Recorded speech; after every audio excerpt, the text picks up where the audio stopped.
Students, आज हम biotechnology यानी कि बायोलॉजी के कुछ इंपॉर्टेंट टॉपिक्स को डिस्कस करने जा रहे हैं, जिसमें जेल इलेक्ट्रोफोरेसिस है, पीबीआर 322 है, बीटी कॉटन है और पीसीआर है। तो जेल इलेक्ट्रोफोरेसिस क्या होता है? आफ्टर कटिंग डीएनए, मान लो डीएनए है, उसको काटने के लिए जो हम एंजाइम यूज करते हैं, मान लो दिस इज अ डीएनए, ठीक है, तो इसको काटने के लिए यूज किया एंजाइम रेस्ट्रिक्शन एंडोन्यूक्लियस। तो क्या होगा, अगर काटोगे ना तो फ्रैगमेंट्स बन जाएंगे, टुकड़े होंगे ना। A technique to separate molecules like DNA and RNA or protein on the basis of size under the influence of electric field. Gel electrophoresis क्या है? मेरे पास मानो बहुत सारे टुकड़े हैं, अब मुझे अलग करना है, तो मैं हाथ से तो अलग नहीं कर सकती। तो दिस इज अ टेक्निक जो इसके साइज के आधार पर बड़े बड़े को एक जगह, उससे छोटे वाले को एक जगह इकट्ठा करने का टेक्निक है। तो positively charge molecule move towards the cathode. अब ये करते कैसे हैं? पॉजिटिवली चार्ज पार्टिकल को हम कैथोड की तरफ मूव करवाएंगे, ठीक है। Here, matrix is agarose polysaccharide. Small fragments चूंकि हल्के होते हैं तो फास्टर मूव करते हैं. Agarose dissolves in the hot water and agarose जैसे hot water में dissolve होता है. Double helical DNA जो होता है वो separate हो जाता है. Separated strand fragments can be checked using ethidium bromide. और जो separated bands of DNA हैं, they are cut from agarose gel by the process called elution. तो ये है हमारा जेल इलेक्ट्रोफोरेसिस।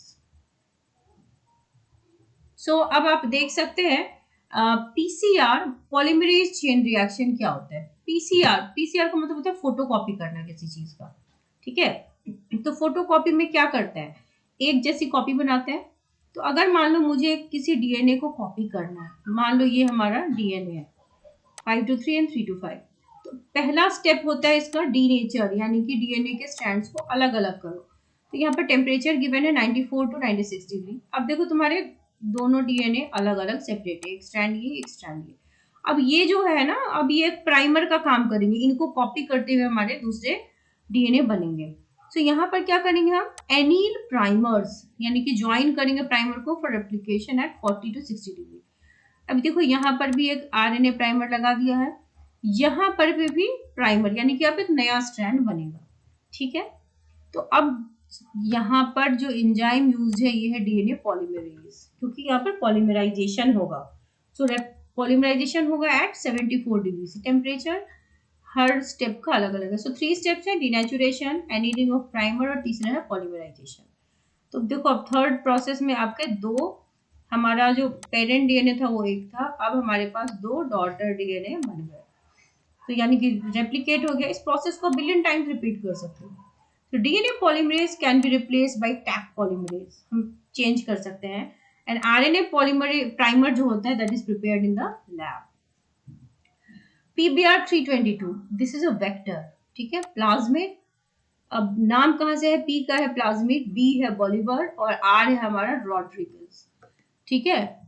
अब ये है ये नाम 322 क्यों दिया गया, क्योंकि टू डिस्टिंग्विश, इसको आइडेंटिफाई करने के लिए, ये फर्स्ट आर्टिफिशियल क्लोनिंग वेक्टर, ठीक है।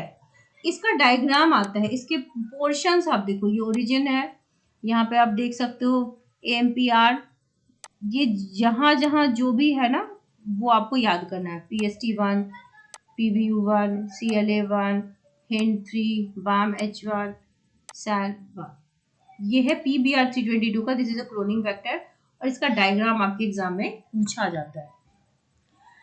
Then is your BT cotton, ये है genetically modified cotton, insect resistant plant. Generally cotton plant जो होता है ना, प्रॉब्लम क्या हुई जिसका सोल्यूशन ये बना, कॉटन बॉल जो होते हैं are destroyed by boll worms. ये जो इंसेक्ट होते हैं ना, ये कॉटन के प्लांट को खा जाते हैं। तो पहले क्या होता था, स्प्रे करते थे insecticides which was very expensive, और ये फसल को खराब करता था।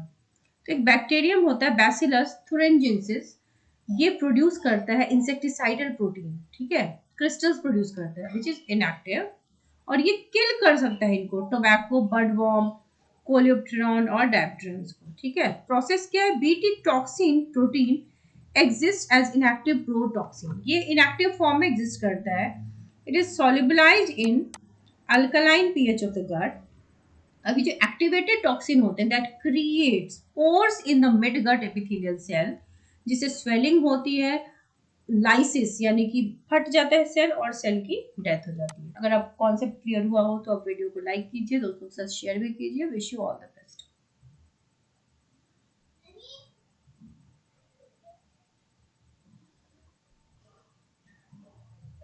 रिकॉम्बिनेंट डीएनए टेक्नोलॉजी एक और टेक्नोलॉजी है जिसमें हम क्या करते हैं, आइसोलेशन ऑफ डीएनए करते हैं। डीएनए आइसोलेट करेंगे।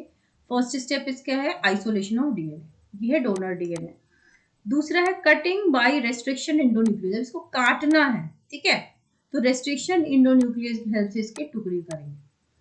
सो डिजायर्ड फ्रेगमेंट, जो हमारा जो टुकड़ा हमने काट के निकाला है वो हमारा डिजायर्ड फ्रेगमेंट, जो हम जेल इलेक्ट्रोफोरेसिस की हेल्प से लेते हैं, ठीक है। अब इसको क्या करेंगे, अब यहाँ पर हमने प्लाज्मिक वेक्टर लिया है, इसको भी काट दिया है, ठीक है। तो इस टुकड़े को, डिजायर्ड टुकड़े को हम प्लाज्मिड वेक्टर में डाल देंगे, ठीक है, जोड़ना है। तो लिगेशन का काम करेंगे लाइगेज एंजाइम की हेल्प से। अब ये जुड़ गया, अब ये रिकॉम्बिनेंट डीएनए बन गया क्योंकि इस प्लाज्मिड में हमने एक डिजायर्ड सेक्शन डाल दिया है। अब इसको ग्रो कराना है तो इसको हम इसी होस्ट सेल यानी किसी बैक्टीरिया में डाल सकते हैं। तो दैट प्रोसेस इज ट्रांसफॉर्मेशन। अब यहाँ पर मल्टीप्लिकेशन होगा, तो इसको कहते हैं downstream processing which helps in obtaining the product. तो यहाँ पर multiplication takes place.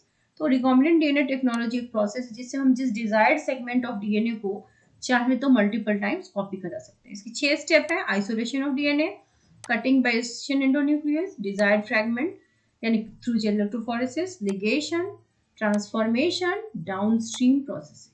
So I hope this is very clear to you now.